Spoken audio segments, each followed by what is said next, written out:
Boa noite. Iniciamos agora, então, mais uma edição do SEALI Debate. Como a maioria já deve saber, mas vamos retomar aqui, o SEALI Debate é uma ação de formação voltada para professores, alfabetizadores, educadores e estudantes de graduação e pós-graduação envolvidos com o ensino e o aprendizado da leitura, da escrita e dos conhecimentos matemáticos, né? O seu objetivo é possibilitar a socialização de experiências pedagógicas e resultados de pesquisas, estimulando processos de formação autônomos e permanentes. Nesta edição de setembro, o SEALI Debate aborda o tema Jogos e o seu papel pedagógico na alfabetização matemática. E para falar, né, sobre este assunto, a nossa convidada de hoje é a professora Luciana Maria Tenuta de Freitas. Após a fala da nossa conferencista, professora Luciana, nós vamos abrir para o debate, quando vocês poderão fazer as suas perguntas. O evento tem a previsão para terminar às 21h30. Para emitir o certificado de participação, os interessados devem entrar em contato com o Centro de Extensão, que é o SENEX, da Faculdade de Educação. O contato, né, do SENEX e as instruções sobre a emissão de certificado estão no folheto, né, que foi entregue a todos vocês na entrada, junto com uma edição do jornal Letra A. Então, por favor, não se esqueçam que é imprescindível também assinar a lista de presença e pedir o certificado de participação. Esse evento, né, que também está sendo transmitido online, né, com um link para acesso em nossa página no Facebook. O endereço, né, para aqueles que querem então, aqui ou mandar alguma informação, é www.facebook.com/SEALI-UFMG. Repetindo, né? www.facebook.com/SEALI-UFMG. Quem assiste a palestra pela internet também poderá participar do nosso debate. Basta, então, deixar a sua pergunta para o palestrante na nossa página do Facebook. Esse evento também ele está sendo gravado para ser disponibilizado no site do SEALI nos próximos dias, para todos vocês. E o nosso endereço é www.seali.fai.ufmg.br. A palestra de hoje, Jogos e o seu papel pedagógico na alfabetização matemática, vai abordar as possibilidades de ensino de matemática por meio de jogos e brincadeiras nos anos iniciais do ensino fundamental. A nossa palestrante, a professora Luciana, ela explicará para nós como a escolha desse tipo de atividade para a sala de aula deve ser pensada a partir de suas possibilidades pedagógicas, de maneira que o jogo seja portador de situações problema que leve o aluno a pensar matematicamente. Então, agora eu convido a nossa palestrante para subir ao palco, a professora Luciana Maria Tenuta de Freitas.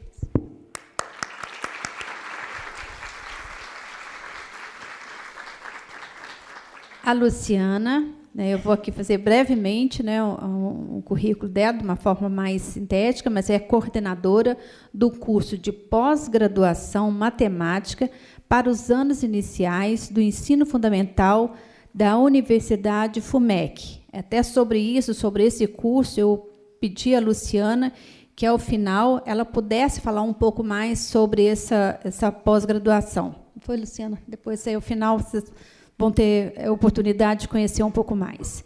A Luciana é graduada em matemática pela Universidade Federal de Minas Gerais, mestre em ensino de matemática pela PUC Minas. Desde 1996, ela atua como consultora em pesquisas relacionadas à formação de professores junto às redes de educação públicas e privadas. E também esteve aqui conosco entre 2014 e 2015, né, atuou como supervisora do PACT, né, o Programa Nacional da Alfabetização na Idade Certa, o PNAEC, aqui na UFMG. Então, Luciana também é a nossa colega aqui no PNAEC, né, assim como também temos aqui outras colegas também, né, e outras formadoras aqui presentes também do PNAEC. E, né, como vocês sabem, né, o PNAEC, né, nós aqui atuamos, eu sou a coordenadora adjunta da língua portuguesa, a gente tem a coordenadora adjunta de matemática, a professora Eliane Gaziri, e a Luciana esteve fazendo junto parte desse nosso grupo aqui. E, então, não vou mais me alongar, eu passo agora, então, a palavra à professora Luciana para a nossa conferência da noite. Obrigada, Francisca. Boa noite a todo mundo. Eu queria agradecer o convite do CEALI para a gente ter essa noite para conversar um pouco sobre os jogos, né, na educação matemática. Queria agradecer a presença de todos aqui. E eu vou ficar ali, que eu gosto mais de conversar com vocês em pé. Acho que eu fico mais pertinho. Bom, para a gente conversar um pouco sobre os jogos na educação matemática, a gente vai começar fazendo uma pergunta. E a pergunta que eu queria fazer é o seguinte: à medida que a gente for falando um pouco sobre os jogos, nós vamos pensar nos jogos e nos materiais que a gente chama de materiais concretos, que a gente chama de materiais manipulativos. Vamos trazer um pouquinho, uma reflexão sobre esse tipo de trabalho que a gente faz nos anos iniciais do ensino fundamental com a matemática. E a pergunta que eu queria fazer agora é a seguinte: podemos afirmar que o material concreto ou os jogos pedagógicos são realmente indispensáveis para que ocorra uma efetiva aprendizagem da matemática? Eu queria que todo mundo pensasse um pouquinho nisso. Será que são? O que vocês acham? E quem acha que sim, sim, por quê? Eu queria umas 2 pessoas ou 3 que falassem um pouquinho por que eles são indispensáveis. Quem gostaria de falar?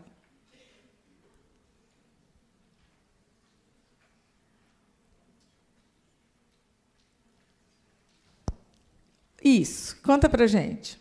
Eu acho que é indispensável, porque a criança, nessa fase de desenvolvimento... Que aí todo mundo pode te ouvir. Eu acho que é indispensável.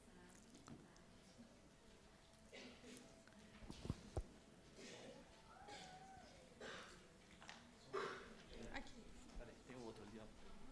Não? Eu acho que é indispensável, porque nessa fase de desenvolvimento da criança, ela aprende com prazer brincando. Então, se englobar essa brincadeira com a matemática, não só na matemática, mas em outras áreas também, é interessante, por isso se torna indispensável.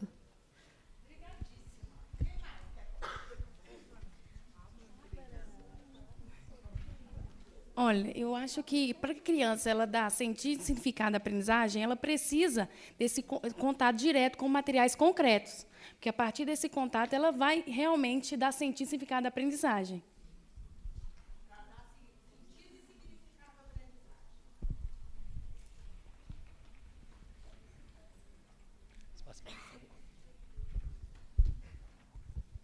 Boa noite, meu nome é Ana Paula.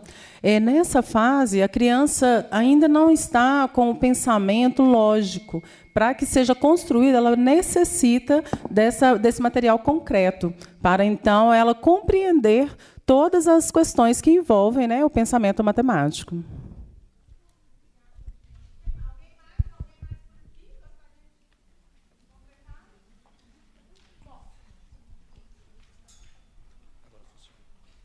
Obrigada, Vicente. Muito bem. Então, nós vamos começar falando um pouquinho sobre essa questão toda e esse porquê que a gente começou perguntando. Por trás de cada material se esconde uma visão de educação, de matemática, de homem e de mundo. Ou seja, existe, subjacente ao material, uma proposta pedagógica que o justifica. Então, o que a gente vai fazer aqui, nesse tempo que a gente tem hoje, é discutir um pouco sobre isso. O que é que fundamenta esse trabalho que a gente faz com os jogos nas aulas de matemática? E a gente vai parar um pouco para... Eu gostaria de pedir que todo mundo aproveitasse esse momento para fazer uma reflexão sobre qual é a concepção, a visão que eu, professor, professora, tenho do que é ensinar e aprender matemática. Nós vamos fazer uma breve retrospectiva aqui sobre alguns pontos que são chave na hora que a gente vai fazendo esse histórico sobre a evolução com relação ao ensino da matemática. Então, eu trouxe alguns tópicos importantes que vão pontuar para a gente essa visão sobre o que é ensinar e aprender matemática. E o nosso fazer pedagógico, minha gente, seja trabalhando com jogos ou não, quando a gente está na sala de aula, a nossa prática, ela é uma prática que traduz a concepção que a gente tem do que é ensinar e aprender, seja matemática ou seja qualquer outra disciplina. E mesmo que essa concepção seja, para a gente, ainda alguma coisa que a gente não pensou sobre ela, mesmo que ela seja inconsciente. Então, vamos fazer desse momento também um momento de pensar sobre isso. O que é que eu acredito que é ensinar e aprender matemática? Porque o meu fazer pedagógico, com certeza, ele está calcado nisso aí. Muito bem.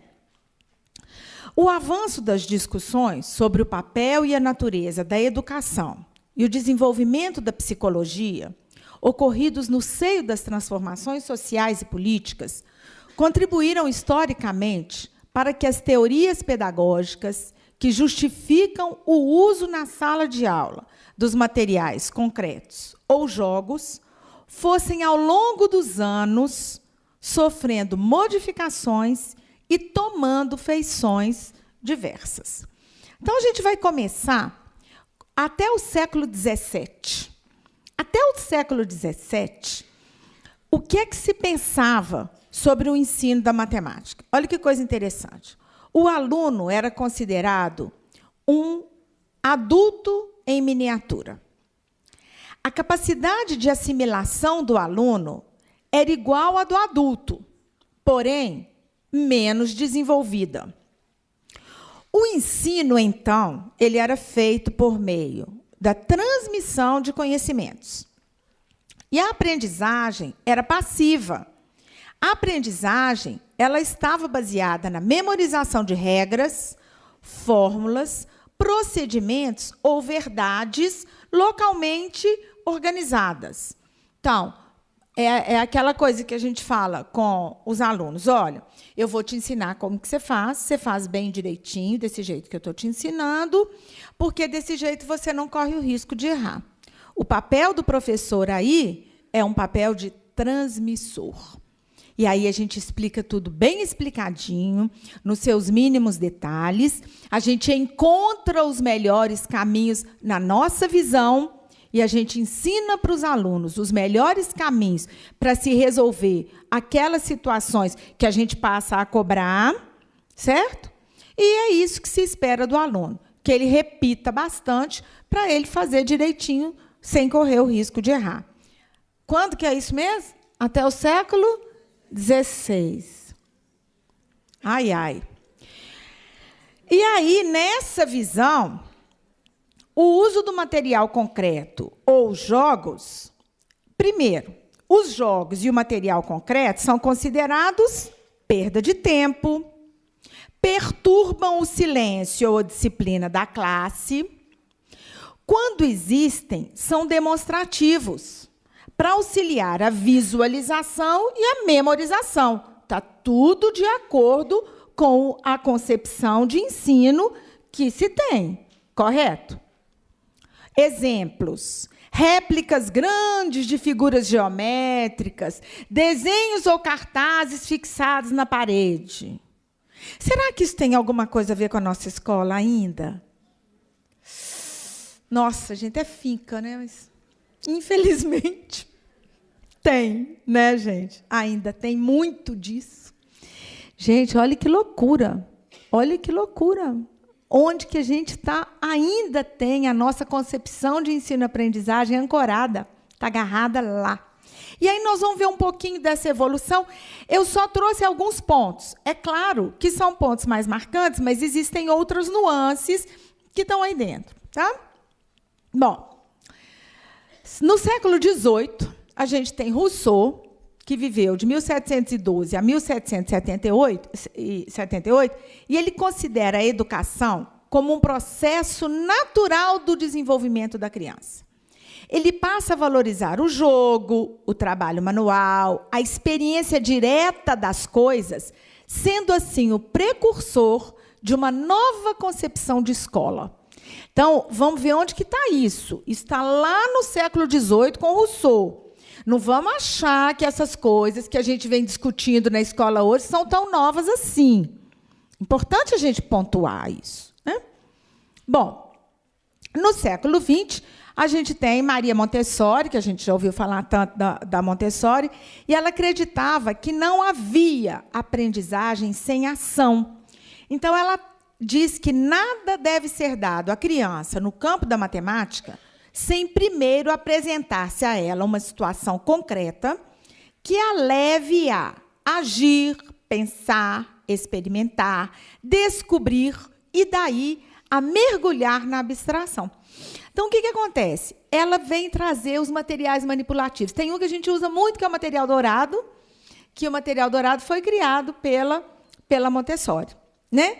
Então, ela já vem trazendo a ideia dos materiais, com essa ideia aí, de que nada deve ser dado sem que ela possa agir sobre, pensar, manipular. Muito bem. E aí vem o Piaget.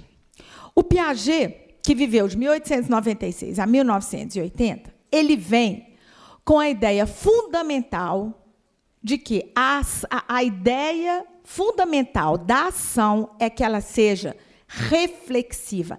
Ele entra com alguma coisa que vai além da pura da manipulação. E quando ele fala no pensar, ele vai além, porque ele fala também que pensar matematicamente é estabelecer relações. E aí vem a Constance Camille, que traz para a gente tanta coisa do Piaget, né? E ela fala que fazer matemática é colocar a maior quantidade possível de objetos na maior quantidade possível de relações. Então, pensar matematicamente é estabelecer relações. O interesse da criança é atraído inicialmente pelo objeto material em si ou pelo ente matemático. Entretanto, é importante focar o trabalho nas operações sobre esses objetos e seus entes. Não só as operações, as 4 operações, as operações mentais, que vão fazer com que esse aluno, com que essa criança faça conexões. E assim ela vá cada vez mais fazendo matemática, criando matemática, a partir das relações que ela vai estabelecendo. Operações que, naturalmente, serão primeiro de caráter manipulativo. Por isso que eu gosto de perguntar, para a gente parar para pensar. Qual que é a função, né? A função, primeiramente, ela é de manipular aquele material, tá?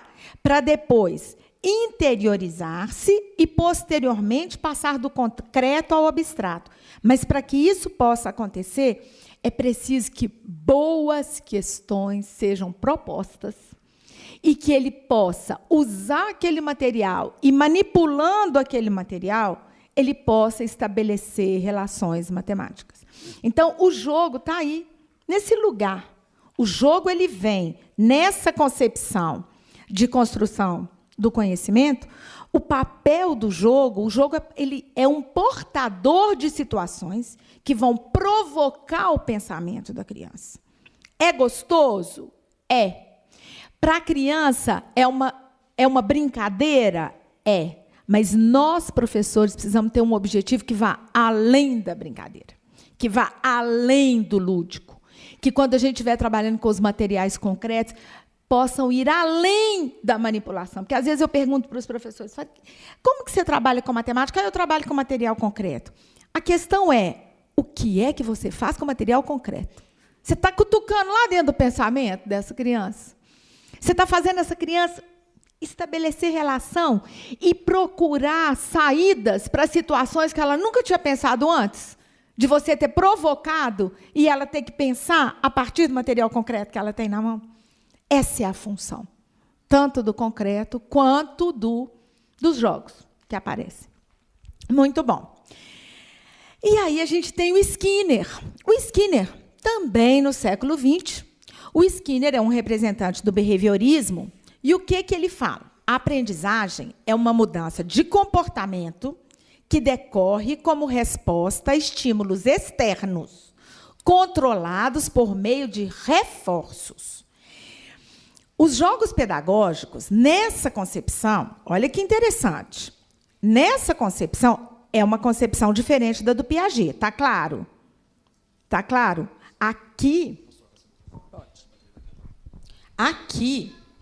o que acontece? A concepção que se tem é de que a criança vai aprender a partir dos reforços e dos estímulos que eu vou dando, mas que não partem dela. Eles não são interiores à criança, eles são externos, eles são exteriores. Essa que é a diferença.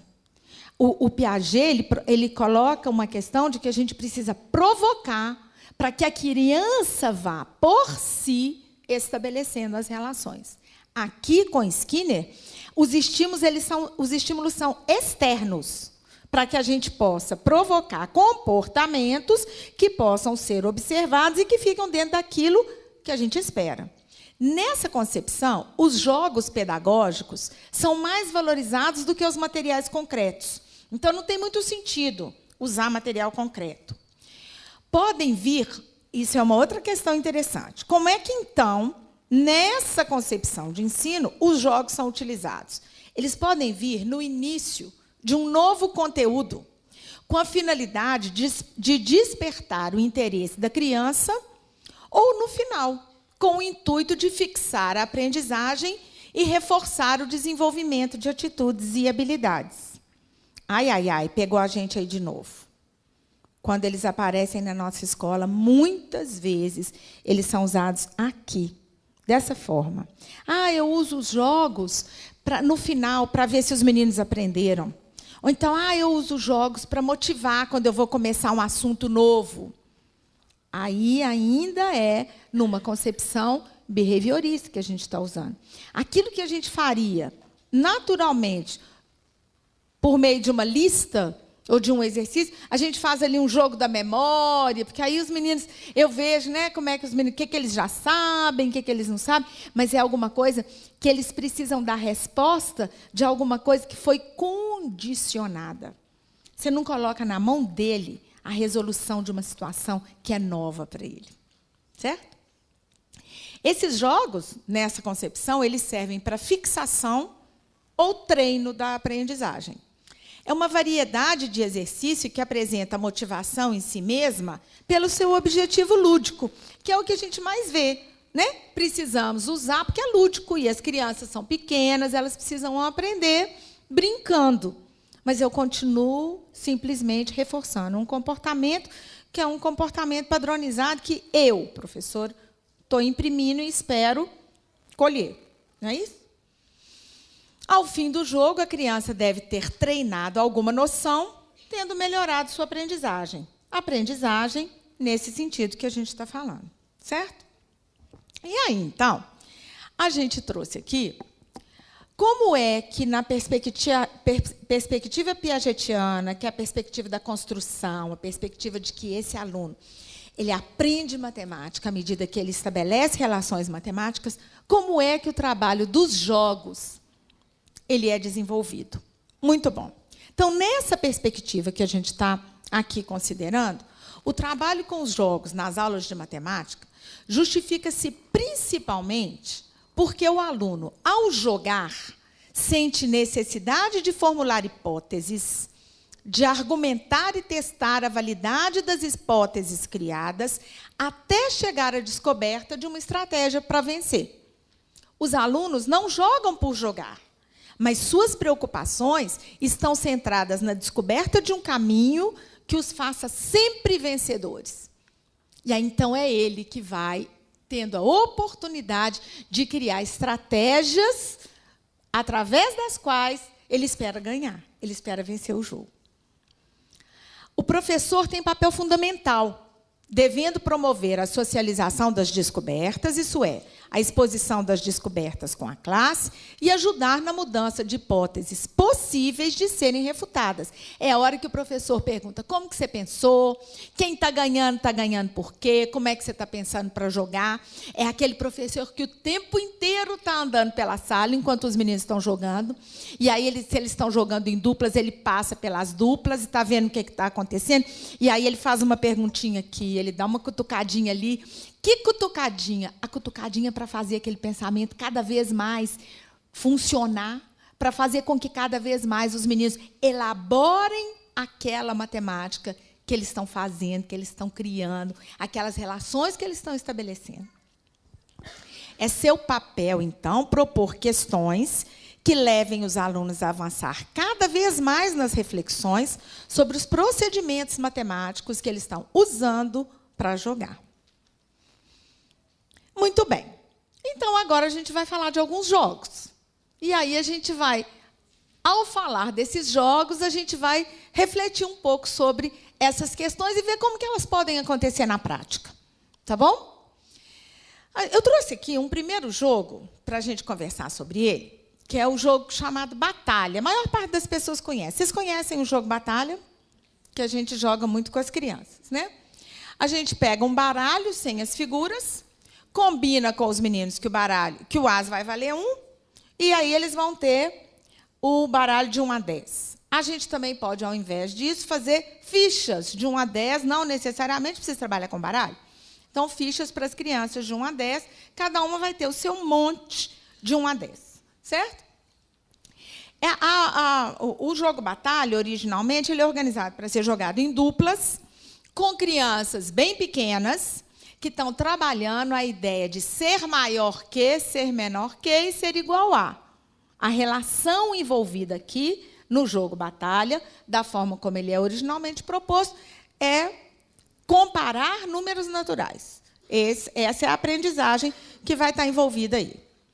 Quais são as regras? Embaralham-se as cartas e, sem olhar, elas são divididas em 2 montes iguais, um para cada jogador. Então, as cartas embaralhadas.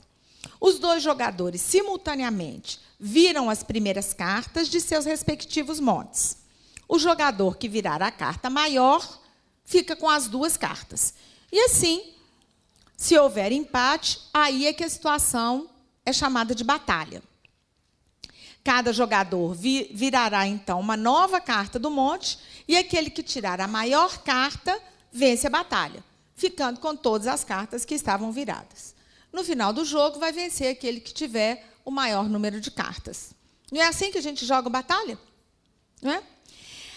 Agora, minha gente, muito bom. A gente joga, os meninos gostam, porque eles estão brincando, porque eles estão jogando, e acaba aí?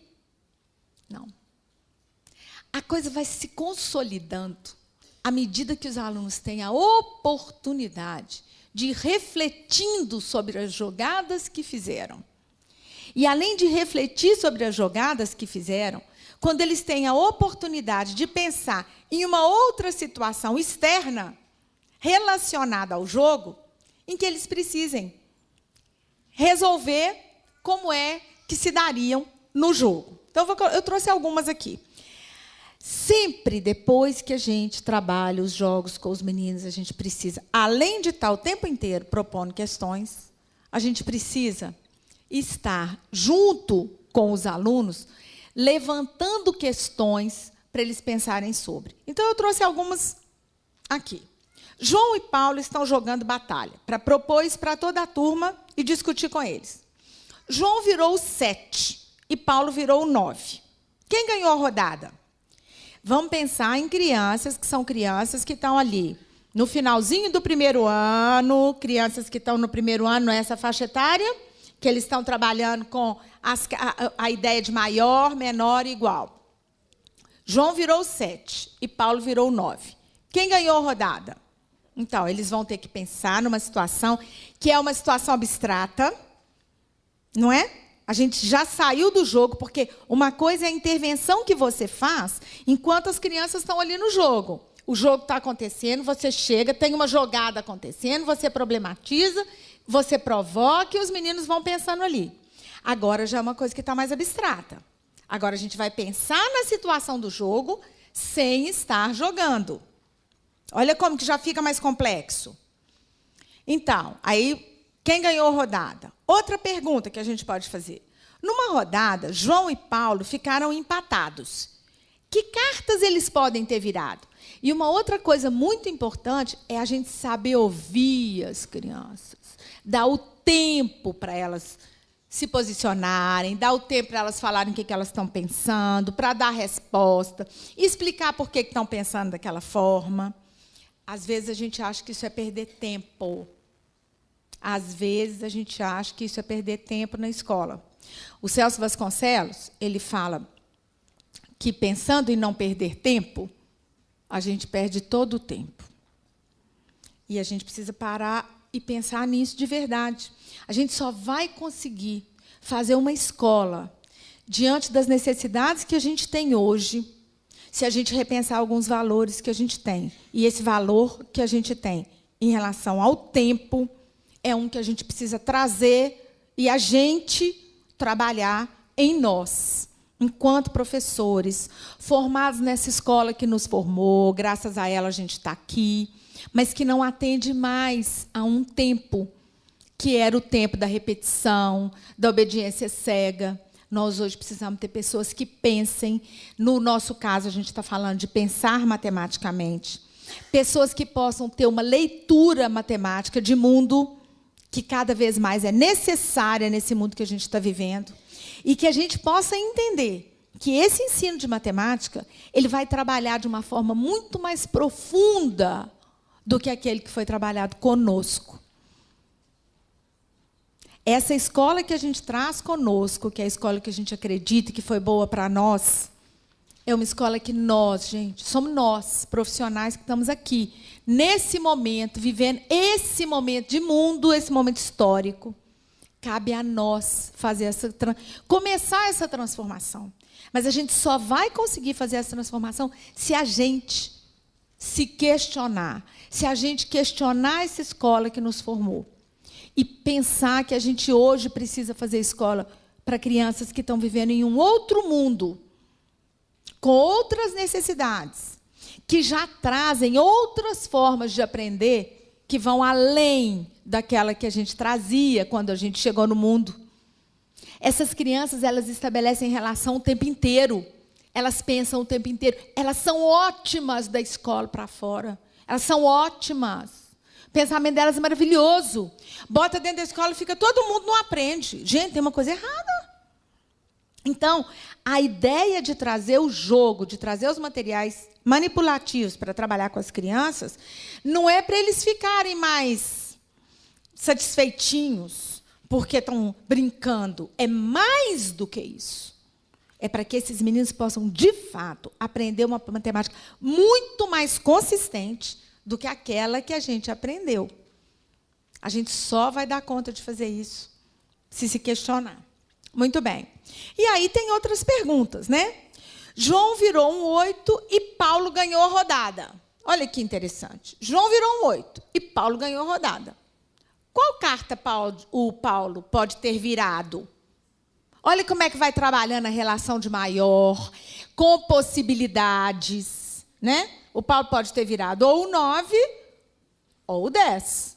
Não é verdade? E aí pedir para os meninos para explicarem por que eles acham que é o 9 ou o 10. Olha como é que eles vão...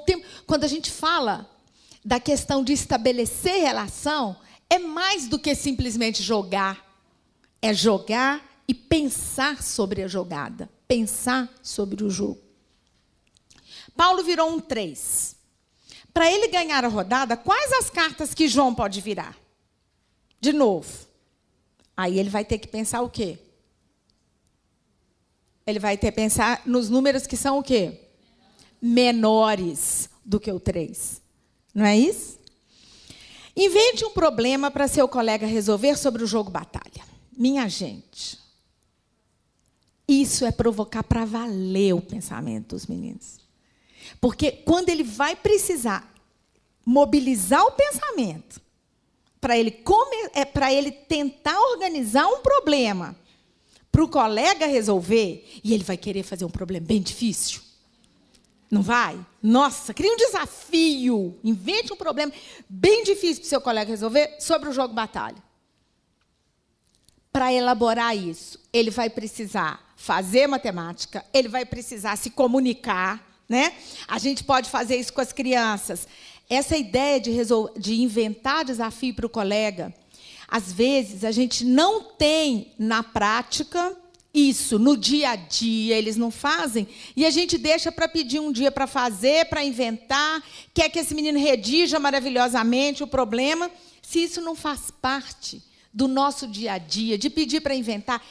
Se eles estão jogando batalha, olha que ideia boa, eles estão jogando batalha em duplas, aí nós vamos pedir, cada dupla agora vai inventar um problema para pedir para outra turma resolver, outra dupla, sobre o jogo batalha. Eles vão precisar discutir, eles vão precisar formular o problema entre eles, e aí, então, a gente pode pedir para redigir o problema e trocar. A gente está envolvendo muito a questão da língua portuguesa na produção desse problema. A questão da interdisciplinaridade, minha gente, ela vem naturalmente, não precisa ficar forçando. A sala de aula, na sala de aula de matemática, a gente tem muitas oportunidades de trabalhar a comunicação oral, a elaboração de desafios para o colega oralmente, a argumentação, por que pode, por que não pode, a escrita dos problemas, a leitura e interpretação daquilo que o meu colega escreveu para mim, a leitura e a interpretação das regras do jogo. Às vezes a gente já entrega o jogo. Olha se acontece isso com vocês. Acho que acontece. A gente entrega o jogo e fala, olha, vocês vão jogar assim, assim, assim, assim, assim, assim, assim. Entenderam? Não dá oportunidade deles lerem as regras, tentarem entender a partir das regras que leram. A gente acha que perde tempo. Vão lembrar lá do Celso Vasconcelos, pensando em não perder tempo. Perdemos todo o tempo. Olha que oportunidade desse menino conseguir resolver, conseguir trabalhar a partir daquilo que ele leu. Aí, um belo dia, vem Prova Brasil, cai lá e a gente fala, os meninos não conseguem fazer de jeito nenhum. Uai, nós ficamos o tempo inteiro explicando para os meninos o que era para fazer. Na hora que ele tem ali, ele vai ter que se virar com aquilo que caiu na mão, que ele tem que ler por conta dele, entender, resolver. Uai, gente, ele até pode saber muito mais do que ele mostra. Mas a gente não deu oportunidade para isso acontecer no dia a dia da sala de aula. Trabalhar com as regras dos jogos é fundamental para esse menino ir aprender. Então, pede para cada dupla. Cada dupla vai ler as regras dos jogos, vai discutir a regra do jogo. Discute na dupla. Depois que discutiu na dupla, quem gostaria de explicar o que entendeu? E aí a gente vai fazendo a mediação a partir daquilo que leu, daquilo que entendeu. A sala de aula passa a ser essa coisa viva, que todo mundo conversa, que todo mundo troca ideia, que todo mundo fala como pensou. Não é isso? Ai, gente, é muito bom. Bom, é mesmo. Aí vamos fazer umas variações aqui. Olha uma variação do batalha. Uma variação. A gente pode inventar, e é outra coisa boa também. A gente pode inventar, assim como as crianças, a gente pode criar e criar e criar. E quanto mais a gente vai se percebendo capaz de criar, de elaborar bons problemas, mais a gente vai gostando de trabalhar a matemática com as crianças, né? A gente teve aqui no PNAEC, no ano passado, quando a gente fez a avaliação dos nossos encontros do PNAEC, uma coisa que apareceu foi isso, a satisfação das professoras, não é isso? Em ter mais segurança para trabalhar com a matemática, de ver que é possível, de ver que é possível criar, trabalhar de uma forma mais solta. Vocês já conseguem fazer isso com a língua portuguesa. Então, é importante a gente tirar a matemática desse lugar que tem que ser tudo pronto e acabado para repetir como a professora mandou. E os jogos estão aí para ajudar a gente. Aqui uma variação. E, a partir dessa, a gente pode fazer N outras, né? Os alunos, a gente faz uma batalha da adição e da subtração. Mesma coisa, embaralhamos as cartas, cada um dividimos para os grupos. Eles se dividem, né? Outra coisa que o Piaget fala tanto é na questão da autonomia. Então, a autonomia dos alunos, a gente trabalha dia a dia.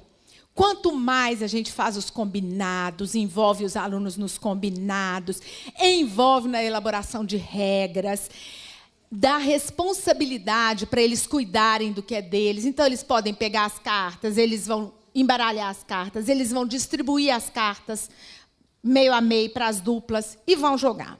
E aí a gente pode fazer, por exemplo, os alunos viram ao mesmo tempo a primeira carta de cada monte, como era lá.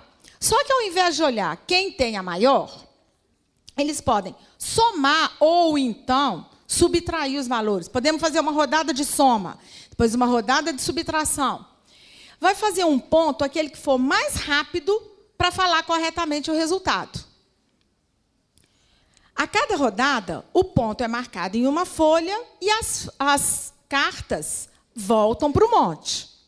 O ganhador vai ser aquela criança que obtiver mais pontos no número de rodadas que tiver sido combinado. Então, nós vamos combinar, por exemplo, que vão ser 8 rodadas, vão ser 10 rodadas, não é isso? E aí, eles vão jogando. E aí, a gente pode problematizar, pode criar situações parecidas com aquelas que a gente criou para fazer a problematização do batalha original. Aqui, uma outra batalha das operações, envolvendo agora, a gente pode envolver 2 operações ao mesmo tempo. Olha essa ideia. Os alunos viram ao mesmo tempo, em vez de virar só 2 cartas, cada um vira uma do seu monte, cada um vira 2 cartas do seu monte. Então, os alunos viram ao mesmo tempo as 2 primeiras cartas do seu monte. Entre as 4 cartas viradas, eles escolhem 3 para operar. Cada um escolhe 3 números para operar, de modo a encontrar o maior resultado possível. Eles anunciam os resultados e que operações que fizeram, entre eles. Aí a gente pode até deixar um papel para registrar. A gente tem que tomar um cuidado com isso também. Às vezes, quando a gente tem os jogos, nesse afã que a gente tem das operações e dessa coisa de caderno, de que tudo tem que escrever tanto, a gente, às vezes, tira da criança o gosto pelo jogo. Ele tem que registrar tudo que ele escreve, cada jogada. Ai, professor, isso virou uma chatice, esse negócio desse jogo. Perde, gente, a coisa gostosa do jogar. O jogar exige essa coisa, esse embate, que muitas vezes é oralmente que acontece. Agora, pode ser necessário ter um papel. Nesse caso, um papel de apoio é bem-vindo, porque ele vai precisar, de repente, faz a conta na cabeça e registra. Aí você vai deixando com que eles... Você vai conhecendo os grupos, vai vendo como que cada grupo vai atuar de uma forma mais adequada. Não é isso? Muito bem. E aí vai fazer um ponto aquele que encontrar corretamente o maior resultado. Também pode ser com o menor resultado? Pode ser. Com o menor resultado, que operações ele vai usar para obter o menor resultado ou o maior resultado? Esse jogo, dessa forma, ele já é bem mais complexo do que as outras 2 formas que a gente apresentou do batalha. Aquele já é bem mais complexo. Ele tem que escolher quais os números. De repente, ele vai escolher os 3 maiores E aí a gente vai ver também em que etapa do desenvolvimento dessa criança a gente vai usar essa modalidade, por exemplo, de batalha. Ele vai precisar escolher quais são os números e que operações ele vai fazer com esses números para que o resultado fique o maior possível. Tem muita elaboração matemática aqui. Tem muita matemática para fazer aqui. E tem muita pergunta interessante para fazer para esses meninos, para a gente problematizar sobre essa modalidade do batalha. Alguém já jogou batalha desse jeito? Quem já jogou batalha desse jeito, levanta a mão, só para a gente ter uma noção. Uma pessoa. Alguma coisa parecida com isso, em termos de jogo. 2 pessoas.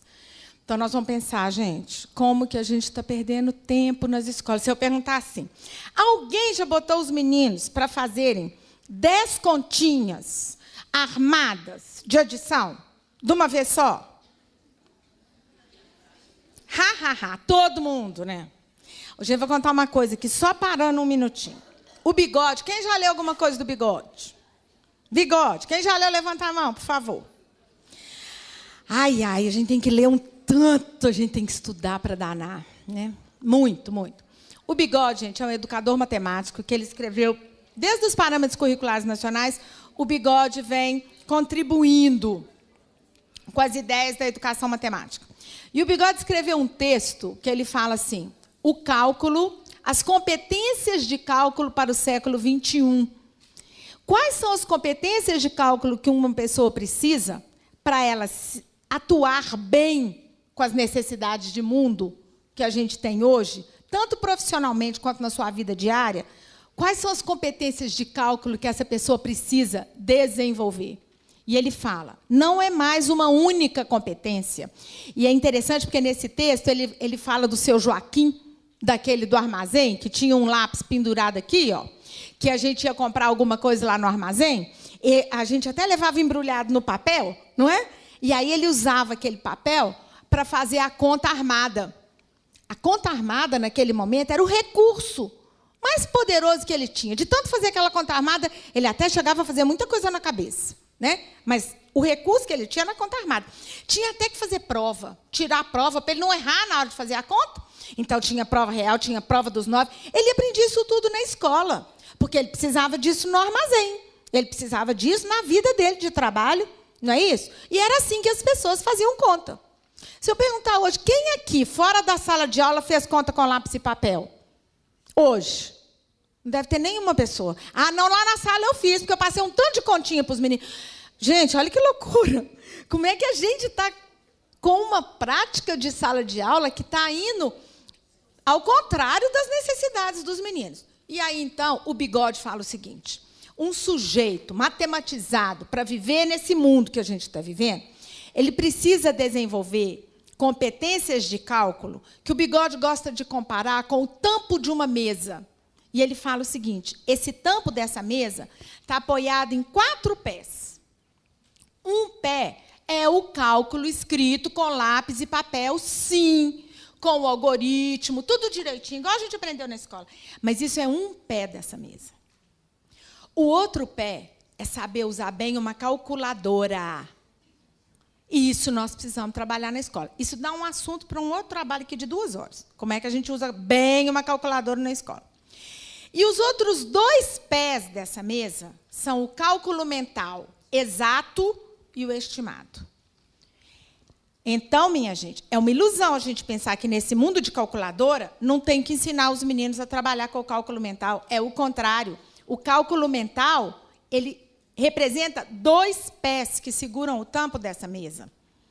Ou seja, nós precisamos trabalhar com os meninos estratégias de cálculo mental dentro da sala de aula. Isso não é conta armada com lápis e papel. E a gente enche o caderno de conta com lápis e papel e sai aliviado no final do dia, porque os meninos colocaram bastante coisa no caderno. Não é verdade? Os jogos, eles vão trazer muitas oportunidades para trabalhar o cálculo mental. Eu trouxe aqui os que eu selecionei para a gente discutir e para a gente conversar um pouquinho sobre eles.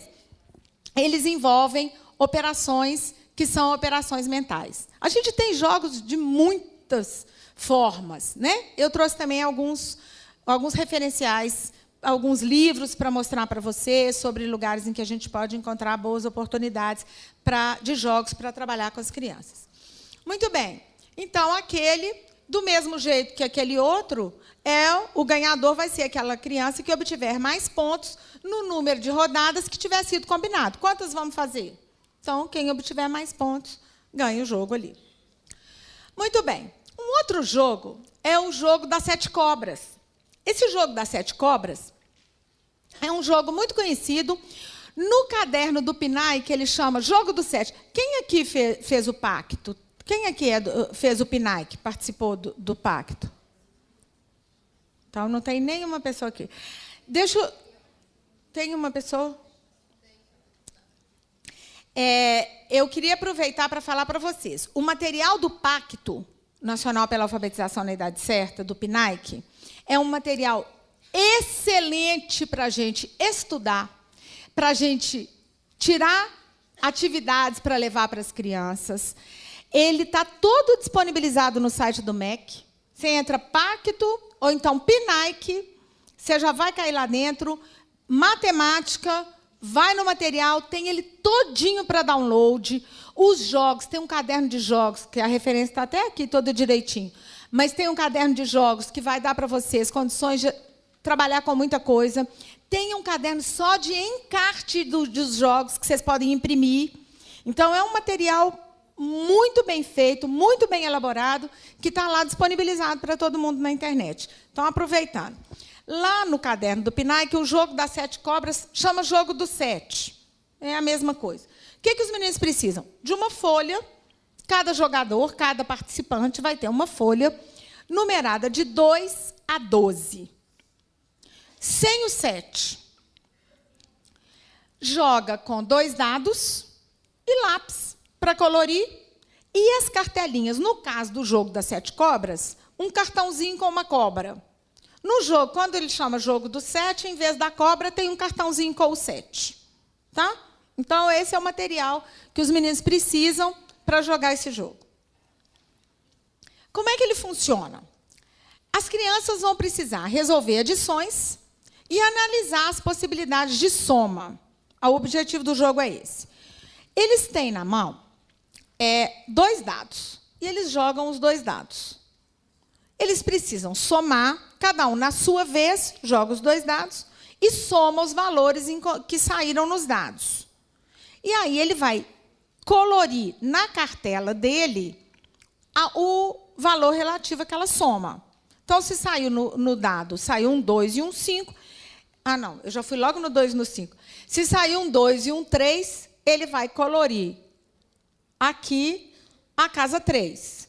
Se saiu um 6 num dado, um 1 no outro, saiu 7. Toda vez que sair 7, ele não colore e ele tem 7 cartas de cobrinhas. Cada aluno tem 7 cartas de cobrinha, ou 7 cartinhas de 7. Aí ele pega aquilo e cobre aquele espaço que está em branco ali, com a cobrinha. Certo? Então, ele vai colorindo a sua cartela e vai gastando as cobrinhas. Quem é que ganha o jogo? Ganha o jogo quem conseguir gastar todas as cobrinhas. Ah lá, ganha o jogo aquele que conseguir cobrir todos os números. E sai do jogo quem tiver colocado 7 cobras no tabuleiro antes de cobrir os números. É o contrário do que eu tinha falado antes.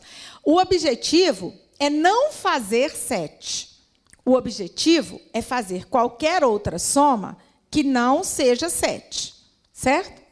Outra possibilidade de vencer o jogo é ser o último a abandoná-lo, porque todos os demais já gastaram as 7 cobrinhas.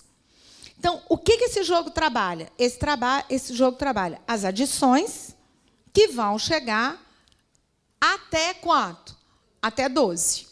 E aí a gente tem perguntas interessantes para fazer para as crianças, as problematizações. Primeiro, quais são as possíveis posições em que o dado deve cair para se colocar a cobra no tabuleiro?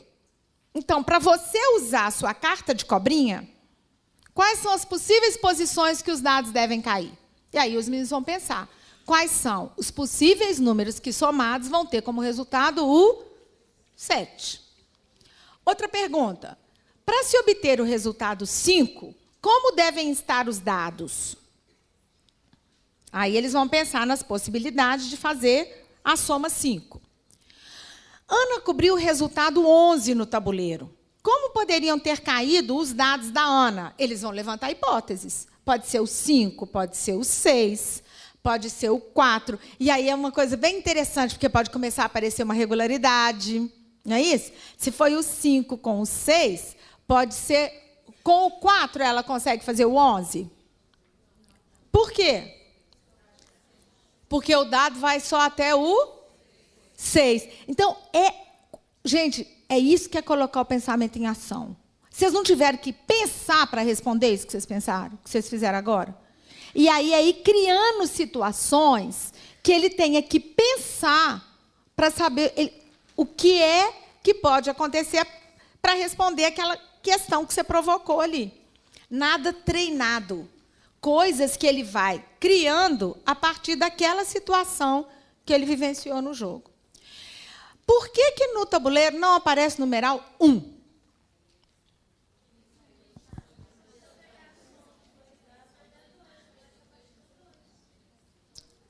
Porque os resultados precisam ser a soma dos valores que aparecem nos dois dados. A menor soma possível é quando aparecer 1 para cada dado. Não é isso? Então, o tabuleiro tem que começar no 2 mesmo. Certo? Bom, então esse é o jogo das 7 cobras, que a gente também pode ficar trabalhando, gente. Pode pensar em trabalhar com subtração, e aí pode inventar. Nossa, tem muita coisa. Sempre que a gente estiver trabalhando com jogos, nós vamos pensar que a função do jogo é trazer verdadeiros problemas para mexer lá dentro da cabeça do menino. A gente gosta muito de fazer cartas dos jogos, a gente gosta de colorir, a gente gosta de criar as coisas para os meninos, eles também gostam disso, mas só isso não é suficiente. Precisa, junto com isso tudo, que os jogos sejam bons para provocar o pensamento das crianças. E aí eu trouxe um outro jogo. Uma outra coisa importante. Esses 2 jogos que eu trouxe anteriormente são jogos que estão muito no campo da adição e da subtração, certo? Eu trouxe aqui um outro jogo que já vai entrar no campo da multiplicação e da divisão. O jogo do intruso. Quem conhece o jogo do intruso? Muito bom, muito bom. Quem conhece o jogo do intruso sabe que esse jogo ele é bacana porque a gente pode pensar nele para outras diversas situações. Aqui, nós vamos jogar, e eu vou pedir para vocês jogarem, em vez de eu contar como que é, aqui eu só vou falar como que joga e vocês vão jogar. Tá bom? O jogo do intruso é assim. Eu vou colocar ali uma sequência com 4 números. 3 desses números pertencem a uma mesma tabuada. E um deles não é daquela tabuada. Ele é um intruso. Nós vamos precisar descobrir quem é o intruso e em qual tabuada ele é o intruso. Tá bom? Vou colocar a primeira.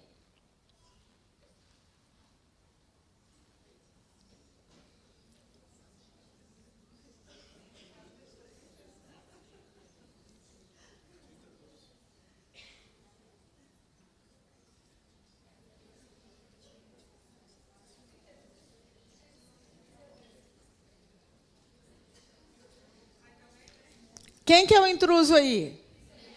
É o 32 em que tabuada? Na tabuada do 3. A cabeça não ficou percorrendo aqui e ali, buscando as tabuadas, descobrindo. Olha que coisa interessante. Não é aquela coisa de ter que fazer 3 vezes 4, 12. Vamos fazer rapidinho. Vamos, cada um. Eu falo, você responde. Responde sem pensar. Não é assim? Você está vasculhando as tabuadas, elas estão... E aí você está estabelecendo algumas relações. Espera aí. Terminou em 4, aquele terminou em 1, ele é ímpar. Quais são as tabuadas que terminam em número par? Isso tudo está te ocorrendo enquanto você vai escolhendo quem é o intruso.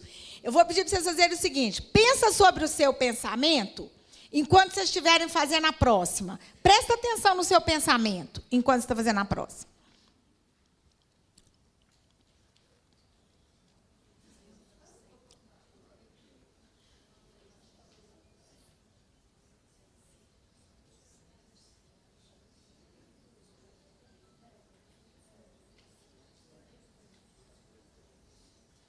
Quem é o intruso? Em que tabuada? Essa ela é bem capciosa, porque tem o 4, tem o 2, tudo remete ao 4, a gente já fica meio, né, achando que aquele 42 está no 4. E aí a gente pensa, por que 42 não é da tabuada do 4, hein? Arranja um argumento aí plausível para o 42 não ser da tabuada do 4. Pois é. É uma coisa interessante. Ele falou assim, vai até o 40. Vamos pensar que isso que a gente está chamando de tabuada do 4 for múltiplos de 4. Tá bom? Então, vamos ampliar isso, porque aí a gente vai, além de terminar em 10 vezes aquele número do qual eu estou pegando a tabuada. Tá bom? Então, vamos pegar em múltiplos de. A sequência de 4 em 4. E aí?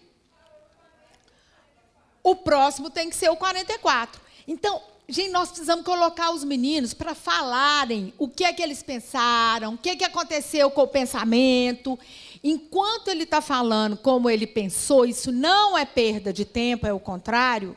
Enquanto ele fala sobre o que pensou, ele precisa elaborar o pensamento para ele conseguir verbalizar. E para todo mundo que está escutando, é uma oportunidade para enriquecer o repertório das formas de pensar. Certo? Então, vamos colocar esses meninos para contar como pensaram. Certo? Vou colocar mais um. Querem? Quem é o intruso?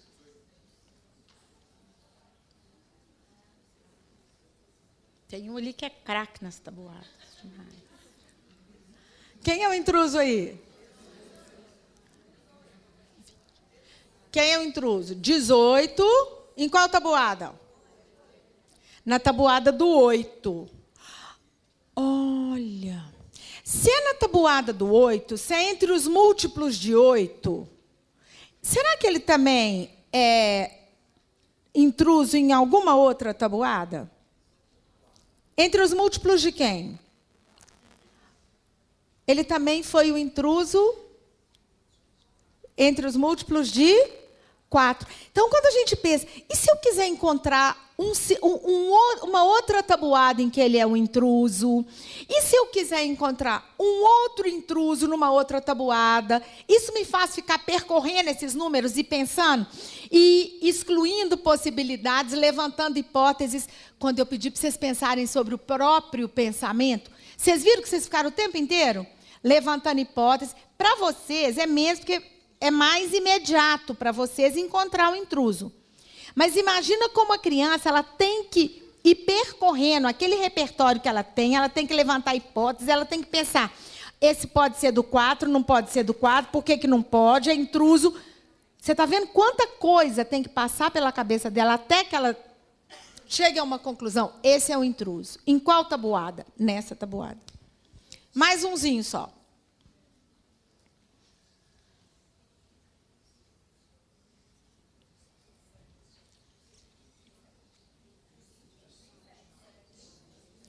É o 27. Em qual tabuada?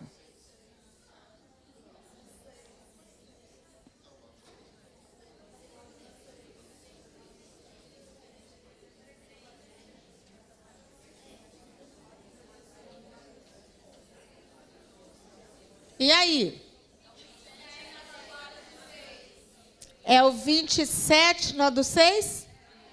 Esse também foi danadinho, porque o 6 e o 3, vocês estão vendo como é que eles são? Todo mundo que... Será que eu posso concluir que todo mundo que é múltiplo do 6 também é múltiplo do 3? Será que todo mundo que é múltiplo do 6 também é múltiplo do 3? Eu vou deixar essa pergunta pendurada. Vou deixar essa pergunta pendurada para, na hora que a gente estiver discutindo, que vocês pensarem e discutirem um pouquinho sobre isso. Será que todo número que é múltiplo de 6 também é múltiplo do 3? Quem achar que não, arranja um contra-exemplo para nós. de 1 que é múltiplo do 6 e não é múltiplo do 3. Quem achar que sempre que for múltiplo do 6 também é múltiplo do 3, encontra um argumento para defender. Então, ou a gente acha que não é, e aí apresenta um número que é um contra-exemplo, um número que não vale, ou então a gente fala, toda vez que o número é múltiplo do 6, ele também é múltiplo do 3. E aí a gente vai apresentar um argumento. Por isso. Vocês estão vendo como é que a gente está mexendo na matemática? Nossa Senhora, não é? É muito mais do que uma tabuada seca, que eu só preciso responder. Muito bom. Voltando. Quem é o intruso aqui? 27 na tabuada do... O 18 é múltiplo do 6? O 30 também é e o 36 também é. Então, vale dizer que 27 é intruso na tabuada do 6? Vale. Tem alguém que está pensando em outras coisas. Não é na do 3, por quê? Então, na do 3 não é. Então, eu vou reforçar a minha... Na do 3, todos são. Então, na do 9... do 9. Tem outro intruso aí, em outra tabuada. Quem é? É o 30 na tabuada do 9. Muito bom, apareceu mais um intruso. Jogando com os meninos, a gente pode fazer. Vale 1 ponto cada intruso que encontrar. E vale 2 quem encontrar o segundo intruso. É um jeito de marcar ponto com os meninos, né? Uma coisa, eu vou formular a minha pergunta outra vez. Agora, eu não estou perguntando na sequência de intrusos, não. Um número qualquer. A minha pergunta é a seguinte. Será que todo número que for múltiplo de 6 também será múltiplo de 3? Eu não quero resposta agora. Eu quero todo mundo pensando sobre a pergunta. Depois, na hora que a gente estiver fazendo a nossa discussão, a gente volta nisso. Vocês não vão me deixar esquecer, não, hein? Será que todo número que um sozinho, ele é múltiplo do 6? Será que ele também é múltiplo do 3? Sempre. Essa é a pergunta que vai ficar pendurada por enquanto. Bom, por último, eu trouxe um tabuleiro do Aflições. Quem conhece o Aflições? Ai, que bom! Tem mais gente que conhece o Aflições. Muito bom, muito bom. O Aflições é assim. Ele é um tabuleiro de números que estão dispostos em linhas e colunas. E eles estão de cabeça para baixo, estão bem reviradinhos ali também.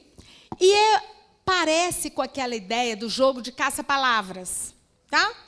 A gente vai precisar encontrar... Eu vou falar um número aqui com vocês. Eu vou falar um número, um resultado. E vocês vão escolher no tabuleiro 3 números que estão no tabuleiro alinhados, que quando eu somar os 2 primeiros, e quando eu multiplicar os 2 primeiros, e somar ou subtrair o terceiro, o resultado é aquele número que eu falei. Mas esses 3 números que vocês vão encontrar aí, igual num caça-palavras, eles têm que estar ou na horizontal seguidinhos, vindo para cá ou indo para lá. Ou na vertical, seguidinhos, de cima para baixo, de baixo para cima. Ou na diagonal. Também podem estar na diagonal. Também em qualquer sentido. Tá? E o 9 e o 6, eles vão... Aquele número que está virado de cambalhotinha ali, você vai pegar o que te convier. Se para você for interessante ele valer 9, você toma ele como 9. Se para você for interessante valer 6, você toma aquele número como 6. Combinado? Então, vamos lá. Tem que ser seguidinhos os 3. Ou na horizontal, ou na vertical, em qualquer sentido. Ou na diagonal, em qualquer sentido. Combinado? Então, vamos lá. Eu fiz uns numerozinhos aqui para a gente fazer umas coisas interessantes. 68.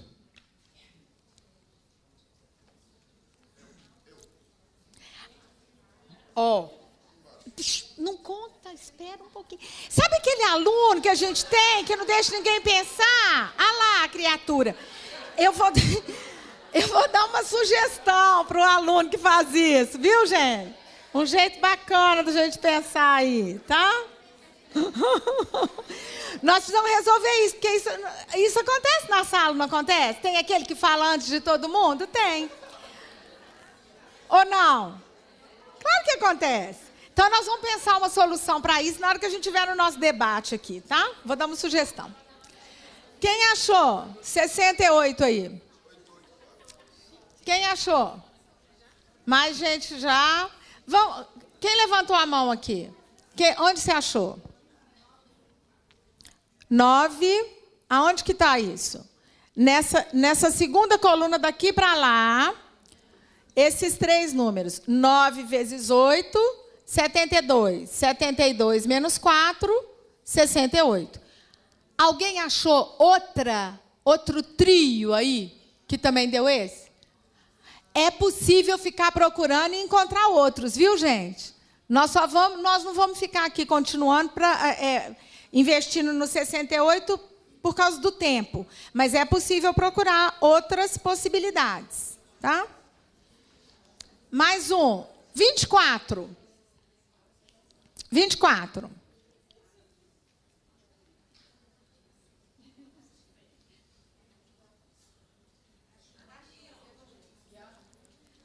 Quem achar, só levanta a mão e fica...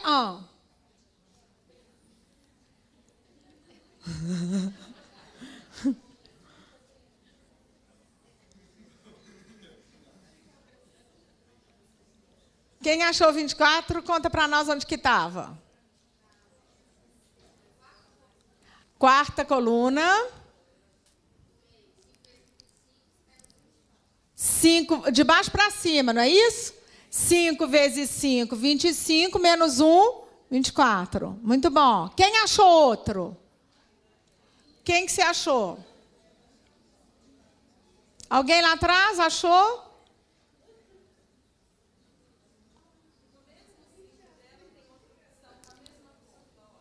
Fala.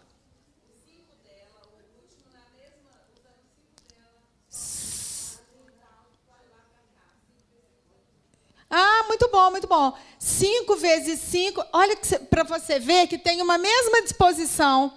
5 vezes 5 menos 1, olha na horizontal aqui, pegando do mesmo 5. 5 vezes 5 menos 1. Muito bom, muito bom. Quem encontrou mais?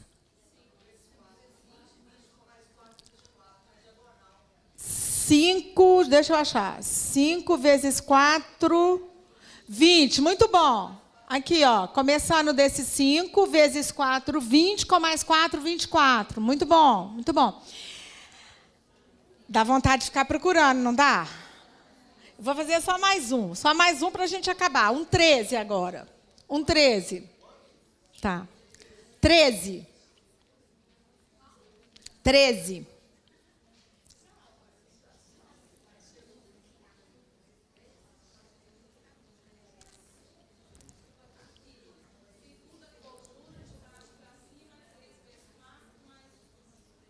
Segunda coluna de baixo para cima. Olha lá, o segundo 3. 3 vezes 4, 12, mais um 13. Quem achou outro? Eu estou aqui com esse negócio na mão dando bobeira, né? 3 vezes 3, 9 mais 4, 13, que é o que ela tinha apontado. O que mais? Primeira linha. Primeira linha?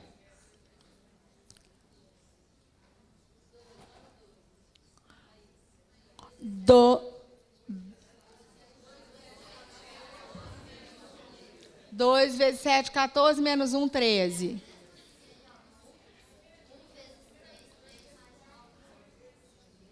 Um vezes 3, não valeu. O que mais? Primeira linha?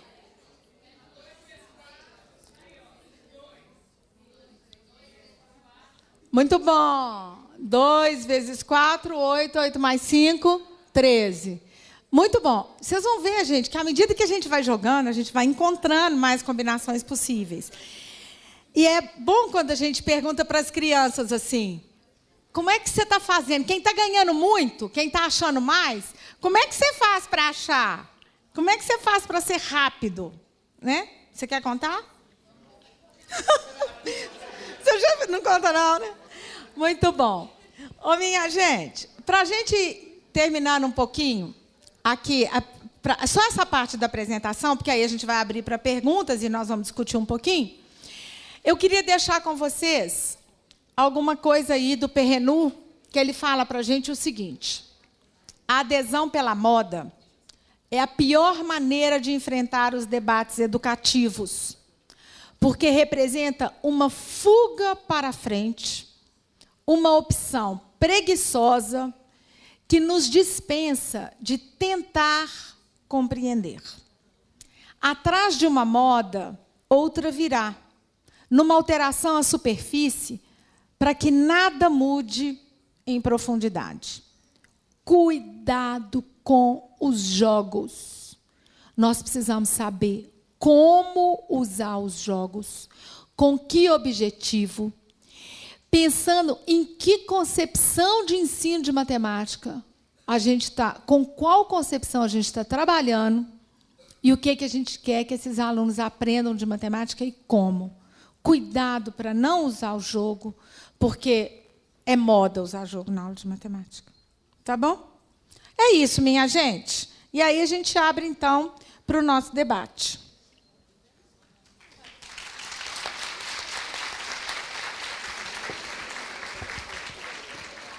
Obrigada, Luciana. Eu vou colocar as referências. Vou deixar as referências aqui, porque aí quem quiser fotografar, copiar, fica à vontade, tá bom?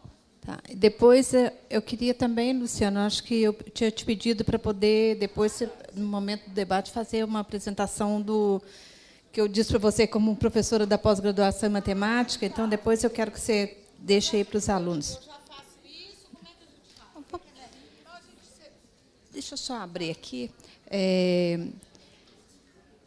Então, gente, mais uma vez, né, eu agradeço aqui a Luciana, né, e muito feliz, né, não só pelo histórico que ela nos traz, mas as possibilidades do jogo, mas esse final também, né, trazendo o Perrenu para que a gente não veja isso simplesmente como uma moda, né, porque é muito fácil, às vezes a gente fica muito empolgado e leva o jogo pelo jogo sem que a gente tenha essas reflexões. Então, muito obrigada, Luciana, né, por ter trazido essa citação do Perrenu, que é muito pertinente para nós.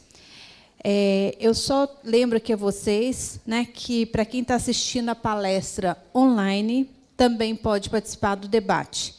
Basta deixar a sua mensagem com a sua pergunta na nossa página do Facebook, facebook.com/cealeufmg.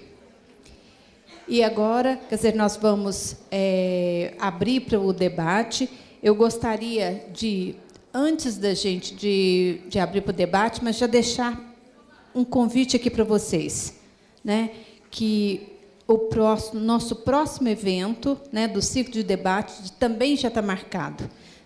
Nós não teremos, excepcionalmente, nós não teremos o CEALE Debate no mês de outubro, né, que é um mês bastante complicado para nós, com eventos e também com a Semana da Criança, Semana do Saco Cheio, que é merecida, etc. e tal, né? Mas, então, nós vamos ter, no dia 17 de novembro, o pesquisador Peter Hunt, que é um professor emérito da Universidade de Cardiff, do Reino Unido, que é um dos convidados do 11º Jogo do Livro, que falará para nós no debate, no CEALE Debate, sobre como resolver os problemas da leitura de textos para crianças. Peter Hunt é um pesquisador, né, dessa área, e nós teremos o imenso prazer, não só de recebê-lo aqui no Brasil, aqui em Belo Horizonte, na Faculdade de Educação, mas receber também vocês. E aqui nós vamos abrir para o debate, não sei se nós já temos questões para a professora Luciana. Eu só vou pedir que a gente pode fazer, às vezes, em bloco, mas que não se alongue muito para que a gente possa aproveitá-la. Obrigada, Francisca. Obrigada. Boa noite. Boa noite. A minha pergunta é o seguinte: a Kátia Smolli fala muito sobre a questão do registro, mais do que a criança pensa, sem essa questão de pergunta e resposta em relação ao jogo. Eu queria que você desse uma explicada em que caminho, que a gente fica muito perdida em como direcionar ou estimular esse registro e como organizar isso, que é muito difícil a gente colocar no papel o que a gente está pensando. Era isso que eu queria saber. Que bom essa pergunta. Muito bom. Obrigada. Você quer fazer? Não. Pode responder, então. Deixa eu ir respondendo. Ótimo você ter perguntado isso.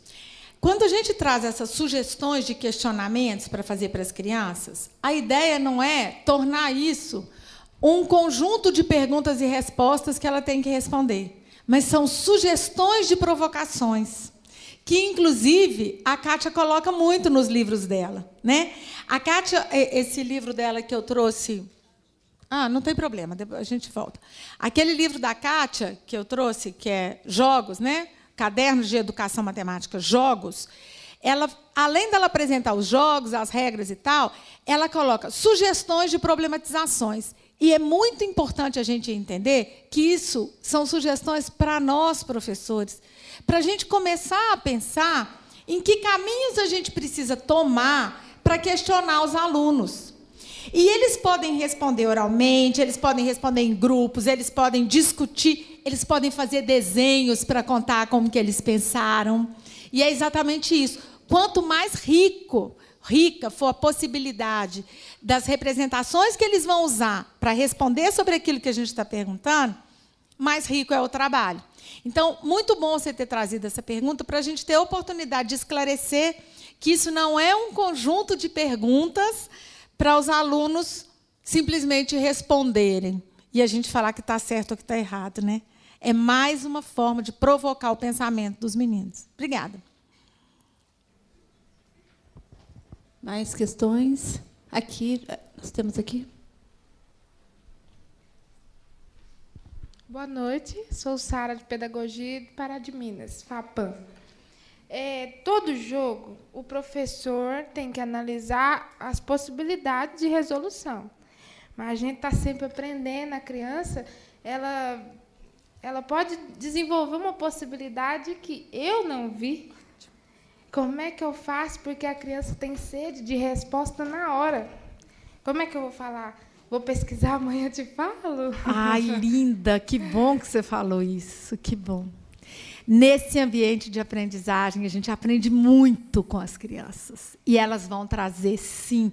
Talvez, minha gente, seja essa uma das maiores dificuldades que a gente tem para abrir o ensino da matemática para as crianças. É porque a gente entra numa zona de risco que a gente não está acostumado com ela.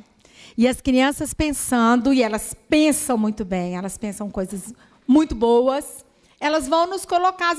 E, de repente, a gente vai falar, nossa, eu nunca pensei nisso que você pensou. Gente, isso já me ocorreu várias vezes na sala de aula, várias vezes. Falo, nossa, deixa eu dar uma paradinha e pensar sobre isso. Vamos fazer da sala de aula um ambiente em que a gente vai discutir matemática. É claro que a gente, professor, precisa conhecer muito mais. Quanto mais matemática eu conheço, mais eu consigo me colocar nesse lugar de alguém que levanta questões, de alguém que provoca. Então, para isso, nós temos que saber muito, cada vez mais. Mas sem a gente se sentir nesse lugar de que a gente tem que saber tudo e tem que adivinhar o que essa criança vai pensar. Muitas vezes é por isso que a gente segura as crianças, dando só resposta padronizada, para a gente não sair desse lugar. Muito bom. Obrigada por essa pergunta também. Outra questão?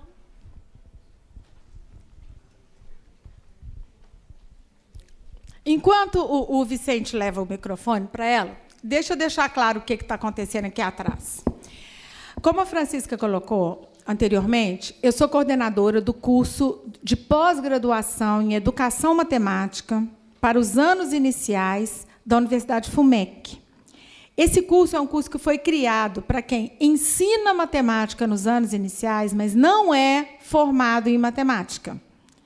É um curso que tem o foco nos 4 blocos temáticos da matemática, voltado para a resolução de problemas em números e operações, espaço e forma, grandezas e medidas e tratamento da informação, para que a gente que não estudou matemática pura, que a gente não é formado, a gente não é especialista em matemática e precisa da aula de matemática, para que a gente possa aprofundar os nossos conhecimentos de matemática, pensando na prática da sala de aula. É um pouquinho do que a gente está fazendo aqui hoje, né? Então, esse cartaz aqui contém as informações sobre esse curso. Ele vai ter início em 1º de março de 2016. Tá bom? Muito bom. Por favor. Eu sou professora do 1º ano do ensino fundamental e eu gostaria, dentro dessa perspectiva de construção, de ouvir a sua opinião sobre o uso de livro didático, principalmente até o 1º ano do ensino fundamental, que a gente percebe, às vezes, uma falsa contextualização, né? E um volume muito grande, e uma proposta legal, né, do ponto de vista teórico, mas, quando a gente vai trabalhar lá no dia a dia com o livro didático, eu sempre me pergunto, né, será que vale a pena? Que bom essa pergunta também. Ai, tá vendo como é que é bom a gente escutar? Porque vem umas ideias ótimas para a gente ter a oportunidade de debater. A questão do livro didático, a gente viveu um momento, a gente vinha num trabalho há muitos anos dentro da escola, considerando que ensinar matemática era dar o livro didático. E aí a gente dava o livro didático sem questionamento, passava no quadro, os meninos faziam exercício e tal.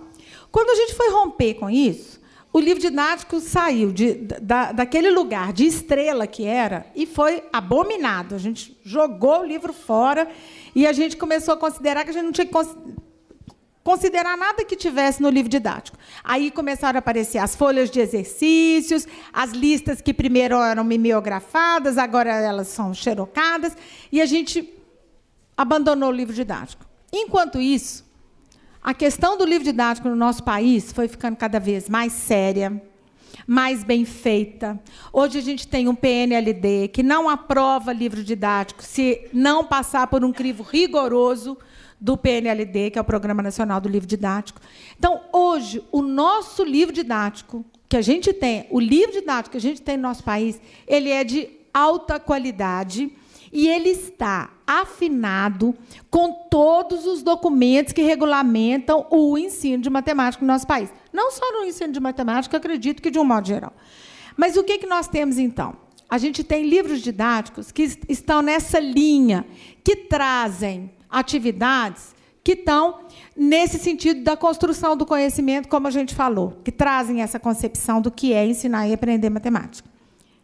Então, vamos resgatar o livro didático para um lugar em que ele não seja exatamente aquele que conduz todas as atividades, mas que ele seja um bom caminho para a gente trabalhar e, principalmente, que traz um manual do professor que ensina muito para a gente. Então, vamos voltar a olhar para esse livro didático como um recurso muito interessante que a gente tem para não ter que ficar criando todas as atividades, que já vem com uma sequência didática muito bem elaborada, porque senão não teria passado pelo crivo do PNLD. Então, vamos colocar o livro didático num lugar em que ele vai ser um auxiliar muito bom para a gente na sala de aula. E a gente vai poder fazer as intervenções que a gente achar que são convenientes. Tá. Mas aí você trouxe uma questão importante, o livro didático no primeiro ano. Que bom que você pensa sobre isso, sim. O livro didático no primeiro ano nós temos que ter muito cuidado, porque ele é um portador de situações que ainda, às vezes, inadequado para aquela faixa etária daquela criança. Então, nós precisamos fazer uma leitura desse livro e pensar em como que algumas atividades, às vezes, muito bem propostas ali, precisam ser trazidas para o aluno de uma forma mais vivenciada do que por meio de uma resolução de atividades que estão no livro didático. Então, cuidado com o livro didático no primeiro ano, sim. Muito bem pensado. É olhar com um olhar atento, ver o que os meus alunos estão aptos para fazer, o que ainda é precoce para eles naquele momento. Muito bem pensado. Obrigada.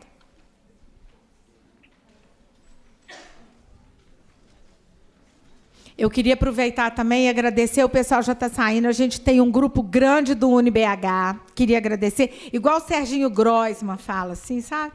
Grupo do UniBH, quem é do UniBH, levanta a mão aí, tem? Será que o pessoal já andou indo embora por aí? O pessoal de Pará de Minas, tem muita gente de Pará de Minas, olha que coisa boa que veio de lá. E tem da faculdade da Faminas, que é Estácio? Da Estácio. Quem é? Levanta a mão aí para a gente ver. Muito bom. Que bom, gente. Que bom saber dessa. Hã? Que bacana. Muito bom. Obrigada. Olha que ótima participação. Muito bom. Ô, gente, palmas para todo mundo que veio de longe, que está aí com a gente. Muito bom, muito bom. Quem queria fazer uma pergunta? Boa noite, eu sou Elaine de Pará de Minas e eu gostaria de perguntar o que você acha dos professores que dão cópias da tabuada para os alunos decorar, fazer, como que se esse é um método hoje correto? Que bom você ter trazido também a questão da tabuada. Você viu quanta coisa que a gente faz com os jogos? Quantas coisas a gente pode fazer? E várias das sugestões de jogos que eu trouxe, elas abordam as tabuadas. Várias dessas sugestões, não é? Só que elas dão a oportunidade para a criança ir estabelecendo relações entre os resultados das tabuadas, e isso não fica uma coisa mecânica. Um fato, nós precisamos sair daqui, gente, hoje com muita certeza. Os meninos precisam ter, ao final de um tempo de trabalho, e aí é ali pelo 3º ano, eles precisam dominar os fatos da adição e da subtração. E ao final do 5º ano, eles precisam sair sabendo os fatos da multiplicação e da divisão. Então, eles precisam... Não tem ninguém que seja bom de matemática se não tiver as tabuadas na cabeça. Se eu tenho que fazer conta, quanto que é 2 mais 2 mais 2 mais 2 mais 2, para saber quanto que é 5 vezes 2. Cada vez que eu vou ter que fazer um cálculo mental, eu não vou fazer o cálculo mental. Então, decorar as tabuadas é final de processo. Elas precisam estar decoradas. Sim, adição, subtração, ali proximamente, final de 3º ano, multiplicação e divisão, proximamente, final de 5º para o 6º. Agora, o que é importante a gente entender? O que é que se fazia antigamente? Dava uma tabelinha e falava, decora que vai ter campeonato de fatos tal dia. Como é que a gente pode ir intercalando com essas situações? Deu um jogo do intruso, os meninos foram ali, se sentiram motivados com o jogo do intruso. Fala, gente, vamos trabalhar a tabuada aí do 6. Olha, eu vou dar 3 dias para todo mundo ficar fera na tabuada do 6. E aí nós vamos jogar mais jogo do intruso aqui. Você vai motivando esse menino para que ele possa. E aí aquela tabuada do 6, você vai envolver em atividades que sejam atividades que ele tenha que lançar a mão da tabuada do 6, que ele trabalhou com ela. Então, você vai fazendo uma coisa que está intercalada.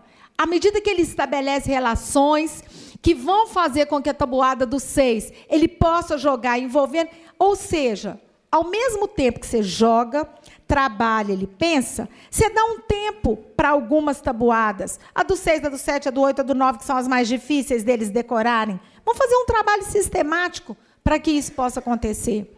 Mas dando essa oportunidade dele fazer construções. Tá bom? Acho que tem mais. Podemos aqui também, tem perguntas aqui também. Ó. Depois podemos fazer em bloco? Vai lá, podemos fazer em bloco, 3. Boa noite. Tá mal, só para eu saber de onde que está vindo.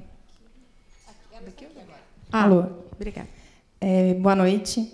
Boa noite. Eu trabalho como estagiária numa escola que trabalha com mente inovadora, o MindLab. E elas são jogos de muita importância assim, para os alunos, mas eu vejo que as professoras têm uma dificuldade muito grande com relação ao tempo de executar essas atividades, porque as crianças, no caso do 2º período, elas têm uma dificuldade maior de entender e participar desses jogos. Eu queria saber se você tem alguma opinião sobre esse assunto e como que a professora podia otimizar esse tempo. Podemos fazer em bloco. Então, primeiro é MindLab. Aqui e depois ali atrás também. 3, pelo menos. Boa noite. É possível trabalhar esse jogo do intruso, ou até mesmo esses outros jogos na educação infantil, assim, é lógico, não forçando, mas colocando as crianças, porque elas mesmas demonstram incentivam, né? Demonstram interesse. É possível fazer isso também na educação infantil? Tá, vou responder, tá? Bom, eu queria saber sobre o jogo da batalha. Nós fizemos uma adaptação com o jogo utilizando dados, e eu gostaria de saber se isso é adequado para criança de 5 anos. Ao invés de cartas, nós usamos dados. Primeiro com um dado, cada um joga o seu dado e compara, né? E depois com 2 dados, então eles fazem a adição e também comparam. E eu queria saber se a gente está fazendo certo. Vou começar pela última, são as 3, né? Vou começar pela última, tá bom? Como a gente falou, o que menos importa é o recurso. A grande questão é que problemas matemáticos ele tem que resolver para jogar o jogo da batalha com dados. Problema nenhum jogar com dados. E isso é muito bacana. Quando a gente começa, a partir de um jogo, a gente ir criando novas situações e ir renovando esse jogo de uma outra forma. Não tem problema algum. O que importa é não o recurso que eu estou usando, mas como eu estou usando esse recurso para criar situações matemáticas para esse menino resolver ao jogar. Essa é a questão. E quanto mais eu conseguir propor boas questões, melhor. Vamos trabalhando com os jogos. Muito bom, muito bom. MindLab. O MindLab, para quem conhece o MindLab? O MindLab é um sistema de jogos, principalmente jogos de estratégia, né, que vão despertar nas crianças, nos alunos, a possibilidade de jogar, saber argumentar, saber encaminhar etapas de um jogo. Trabalha muito a metodologia do jogar e as possibilidades que os meninos têm de criar estratégias quando estão jogando. Em geral, as escolas utilizam o MindLab num horário extra, né? E aí os meninos fazem, jogam vem todo, é um pacote de jogos e tudo mais, é uma coisa bem organizada. Mas às vezes eu vejo isso como uma parte que fica exterior ao todo o processo de ensino e aprendizagem. E uma postura que os meninos vão aprendendo que se deve ter ao jogar, a ser investigativo, né? A propor solução para um jogo, às vezes aquilo acontece só naquela hora que está sendo trabalhado ali. E a gente vai para a aula de matemática, vamos trazer aquilo que está sendo trabalhado aqui para a aula de matemática também. Vamos lembrar que a gente tem que ter uma postura investigativa, que a gente tem que argumentar quando a gente vai jogar, que a gente tem que prever as jogadas. É nada mais, nada menos do que isso, mas vamos fazer quando a gente joga também com matemática. Eu tive uma experiência interessante, uma escola que eu dava consultoria, eles tinham o MindLab, e isso acontecia muito lá. Eu falava, por que não isso que eles fazem aqui, na sala de jogos, por que eles não podem fazer na hora que eles estão jogando os jogos de matemática? É muito daquilo que a gente ainda tem uma ideia de que a escola tem que ser compartimentada, né? Vamos aproveitar todas as experiências que a gente tiver em função de um objetivo, que é sempre o mesmo. Fazer com que os alunos aprendam cada vez mais e de forma mais consistente. Quanto mais a gente conseguir interligar as coisas que a gente faz, melhores resultados a gente vai ter. E a outra pergunta é sobre o jogo do intruso na educação infantil. Quem perguntou? Foi aqui. Olha, depende também. O jogo do intruso, como eu falei para vocês, ali a gente está usando no campo multiplicativo, né? Para trabalhar principalmente a questão dos múltiplos e divisores de um número. Se estiver trabalhando com seriação, sequenciação, você pode começar a colocar intrusos ali e falar quem é o intruso. Então, a ideia do jogo do intruso, ela vale para N possibilidades, desde que dentro daquele contexto que você estiver trabalhando, naquela faixa etária que você estiver trabalhando com ela. Muito adequado. Você vai começar a encontrar várias formas para trabalhar o jogo do intruso. Muito bom. Tem mais uma pergunta. Como é que está o tempo? Boa noite, sou da Facisa, meu nome é Flávia, aqui de BH. A Camille faz uma crítica sobre o material dourado, que ele é trabalhado, ou se ele é pensado, como unidade, né? Que a criança pode perceber esse material como unidade. E eu não dou aula ainda, que eu estou estudando, mas, por relatos, eu percebo que as escolas deixam de lado esse material. É correta a utilização ou não? Ou, se sim, como trabalhar esse material dentro da sala de aula? Muito bom. Obrigada. Boa pergunta. Tem mais gente ali querendo fazer uma pergunta ali. Boa noite, meu nome é Esla. Então, eu sou formada em matemática, fui sua aluna. Né? Professora, então, eu encontro a seguinte dificuldade. Eu não sou formada em pedagogia, eu estudo pedagogia em grande parte, mas eu dou aula para o 4º e 5º ano. E eu vejo uma grande dificuldade, como eu não sou formada em pedagogia, e eu vejo uma dificuldade muito grande dos alunos com relação ao algoritmo da divisão. Existe algum jogo que eu possa trabalhar, que você pode me sugerir, é claro, que eu possa trabalhar o algoritmo da divisão com os alunos, porque eu vejo que há uma grande dificuldade deles com relação à estrutura da divisão. Entende? Uhum.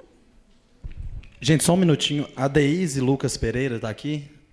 Perdeu uma receita, se alguém conhecê-la.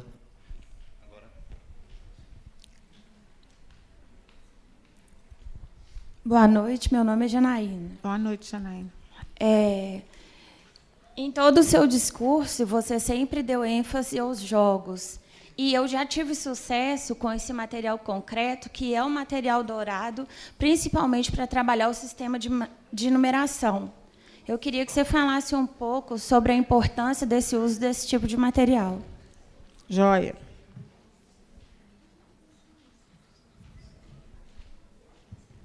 Obrigada, vou fazer. Pronto?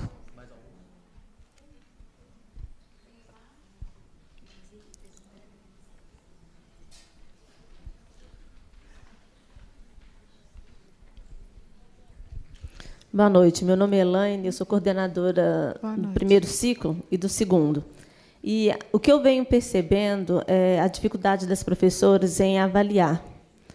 As avaliações são muito repetitivas e, geralmente, avaliam só provas formais. Eu queria saber o que você acha e pensa sobre a avaliação também desses jogos, já que é uma forma de estratégia de pensamento. Aí eu queria que você me respondesse. Muito bom. Obrigada. Então, vamos fazer esse pacotinho aqui? E eu acho que vai ser o último, né, pela hora, Francisca? Muito bom. Tem 2 perguntas aqui que envolvem o material dourado. Uma fala sobre a crítica da Camille em relação ao material dourado. A questão do material dourado e a crítica que a Camille faz é a seguinte. O nosso sistema de numeração decimal, ele é um sistema que ele tem 2 princípios fundamentais. É o agrupamento e as trocas na base 10 e o valor posicional dos algarismos. O material dourado, ele trabalha com os agrupamentos e trocas na base 10, mas ele não leva em conta o valor posicional dos algarismos. Essa é a crítica que a Camille faz ao material dourado. A questão é que isso não inviabiliza o uso do material dourado. E, às vezes, há um entendimento equivocado de que o material dourado precisa ser abandonado por causa de uma... mas a Camille não gosta. Não é isso. Ele não atende aos 2 princípios.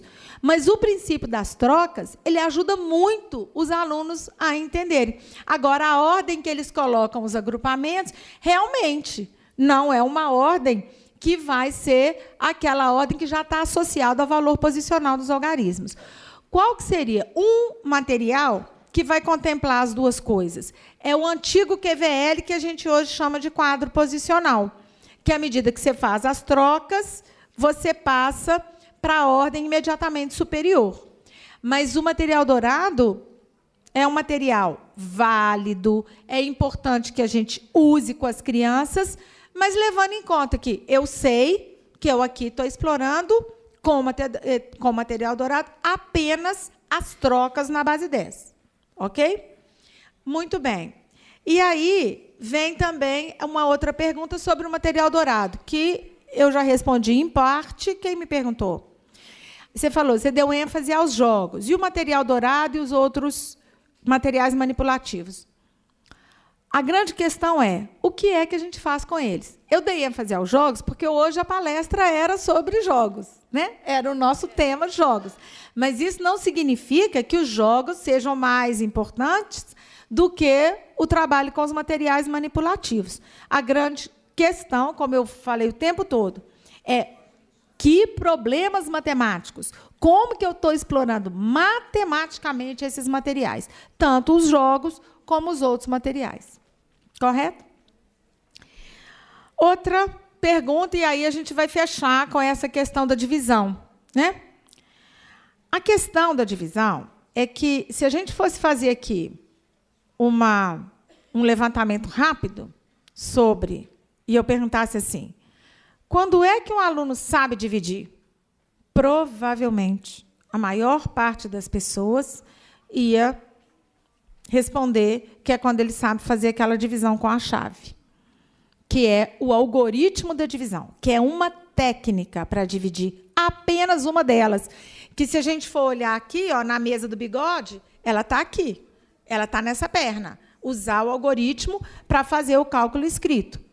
E, principalmente no caso da divisão, é o que a gente menos usa. Cada vez mais ele vai caindo em desuso. Então, ao ensinarmos a divisão, a primeira coisa que a gente tem que ter em mente é se o menino se apropriou do conceito de divisão, se ele sabe o que é dividir. Então, ao fazermos, é preciso fazer na escola também o trabalho com o algoritmo da divisão? É. Mas ele também é ponto de chegada. Todo o trabalho com os algoritmos, o algoritmo, gente, é aquele trabalho que a gente faz com as operações, o algoritmo das operações, em que a gente ensina para os meninos e a gente explora as formas de ensinar esses algoritmos. Também mudam, porque cada vez mais a gente pode ensinar isso de uma forma refletida, inclusive analisando algoritmos com erros, pedindo para os meninos analisarem, vendo o que aconteceu de errado, quem resolveu aquele algoritmo daquela forma, errou por quê. E aí, então, a gente precisa ensinar isso na escola, sim, mas isso é ponto de chegada. Isso é depois que os meninos se apropriaram das ideias relativas às operações que a gente vai explorar os algoritmos. E, no caso da divisão, é muito importante que os meninos saibam estimar o resultado de uma divisão. Então, quando a gente for ensinar os algoritmos, vamos combinar com as crianças que a primeira coisa que nós vamos fazer é olhar para aquela divisão e pensar quanto que eu acho que isso aqui vai dar. E aí nós vamos ver quem conseguiu chegar mais perto aí do valor que vai dar. E a gente passar pelo processo longo. O processo longo é aquele processo que eu vou colocando valores ali no quociente, que eu falo, isso aqui eu acho que dá. Se eu vou fazer 376 dividido por 80. 80 vezes 2 eu acho que cabe aí dentro. 80 vezes 2 dá 160. Aí eu ponho 160, subtraio e eu vou tendo. Até que eu vá colocando valores, que eu vá somando ali no quociente, e até que eu não consiga mais dividir, porque o resto ficou menor que o divisor. A gente trabalha com um algoritmo que a gente aprendeu na escola, que a cada divisão que eu faço, o resto já tem que ser menor que o divisor. Isso faz com que eu tenha que quase adivinhar quem que vai ser o número que eu vou pôr no algoritmo para ser certeiro. Isso coloca por terra toda a possibilidade de eu trabalhar com o conceito do que é dividir com as crianças.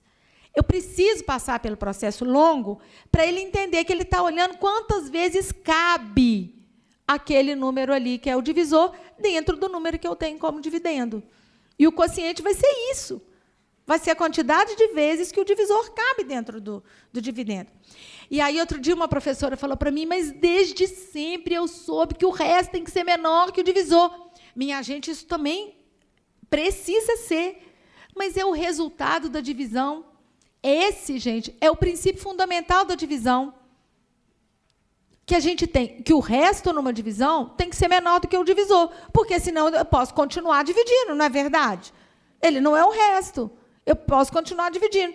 Mas isso não significa que eu tenha que já partir com os meninos para a divisão, pensando que eles têm que dominar um algoritmo, que eles já têm que lançar a mão disso, sem saber ainda o que é dividir. Então, vamos aliar, vamos ser razoáveis e vamos nos permitir fazer esse tipo de exploração do trabalho. Outro dia vi uma professora, porque os livros didáticos têm trazido essa divisão pelo processo longo, eles estão chamando de processo longo, eles têm trazido isso. Mas, de novo, está virando uma técnica. Outro dia eu vi uma criança, ela falou, não, eu tenho que colocar aqui, professora, um traço, porque do lado de cá tem que ficar... Estão transformando uma possibilidade de exploração numa outra técnica incompreensível para os alunos. Vamos romper com isso, gente. Vamos privilegiar o pensamento, vamos privilegiar a exploração da matemática que pulsa dentro da cabeça das crianças. E a gente vai abandonando em favor de uma técnica sem nenhum sentido para elas. Se a gente tiver que sair daqui hoje pensando uma coisa, vamos ter coragem para a gente ousar. Agora, é fato que, para a gente ousar, a gente precisa conhecer cada vez mais. E aí, uma possibilidade é essa que eu estou trazendo. Eu criei esse curso de pós em Educação Matemática voltado para esse público, que não tem um curso de pós com esse desenho. Os cursos de pós em Educação Matemática, em geral, eles supõem pessoas que já têm uma profundidade no conhecimento do trabalho com a matemática para trabalhar com o ensino fundamental. Essa nossa proposta é uma proposta para pessoas que ensinam matemática, mas que não têm essa formação em matemática. E nós vamos fazer um trabalho voltado para os anos iniciais do ensino fundamental. É um caminho, é o caminho que eu vejo para a gente cada vez mais estudar e procurar se informar. As bibliotecas, elas estão lotadas de livros para o professor, e eu chego nas bibliotecas das escolas e falo, vamos lá dar uma entradinha na biblioteca e ver.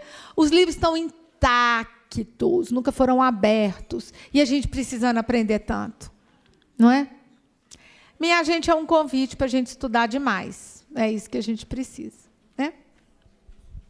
Gente, antes de encerrar, eu gostaria aqui de agradecer, né, o Vicente, porque eu não me apresentei, quer dizer, eu sou Francisca Maciel, que professora da Faculdade de Educação, né, mas coordenadora do CEAL Debate, junto com o jornalista Vicente. Por favor, Vicente, que fica pulando aí, mas é ele que nos ajuda nessa organização, né, do CEAL Debate.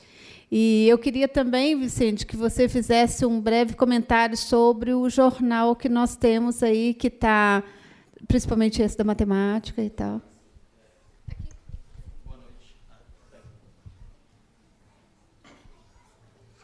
Boa noite. Essa edição do Jornal Letrar que vocês receberam já é uma edição mais antiga, mas nós lançamos há pouco tempo a edição especial cobrindo especialmente o último ano do Pacto Nacional pela Alfabetização na Idade Certa. A gente entrevistou muito a equipe da matemática que participou com a gente. Então, a gente fala muito dessas questões. Tem uma reportagem sobre o uso dos jogos, tem muito disso que a Luciana falou. A gente fala também da contextualização da matemática, da interdisciplinaridade da literatura com a matemática. E esse jornal está disponível no nosso site. Eu vou ver se eu consigo abrir ele aqui agora, mas, se eu não conseguir, de todo modo, o site é www.fae.fmg.br.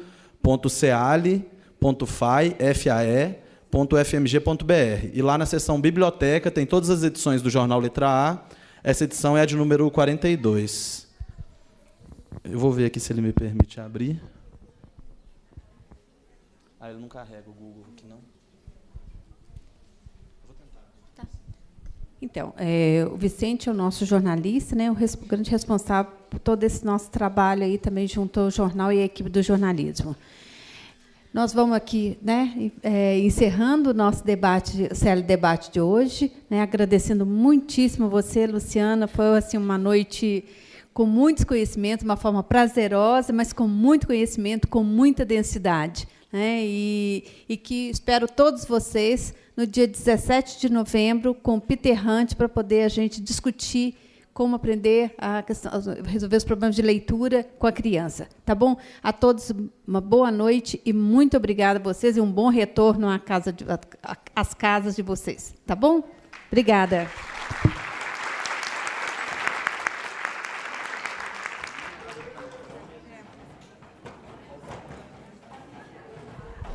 Não deixe de acessar a página do CEALI para vocês ter acesso a aos eventos e também aos jornais. Estão todos disponíveis para vocês, tá?